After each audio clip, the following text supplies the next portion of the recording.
It's there! I know it is! Lurking in the shadows, stalking me like an animal! It's death itself, I tell you, just watching me, waiting. Oh, blessed Emperor! Why won't it just kill me?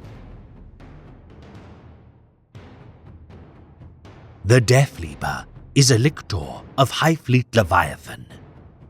Quite possibly the most capable assassin of the Four-Armed Emperor. Not even I know what target eludes this lone hunter at present, which excels at spreading confusion and anxiety amongst its prey.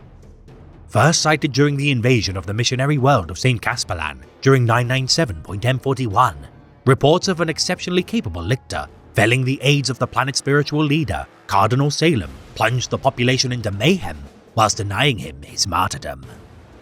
Prowling bunker complexes, daubing his pristine garments with the viscera of his bodyguards, with no hint of wounds to his flesh time and again. Cardinal Salem's sanity fractured after 10 days of slaughter, knowing his life was at the mercy of the lictor. Breaking the morale of the planetary defense forces as they beheld their paragon descend into paranoid ramblings. With the arrival of Highfleet Leviathan, St. Caspellan was now easy prey for the Death Leaper's kindred. The Highfleet forming a bespoke breed of the Star Children in the image of the original Death Leaper.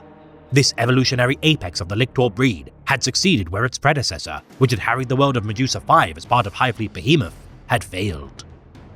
Death Leapers now spread far across Highfleet Leviathan to lead their vanguard.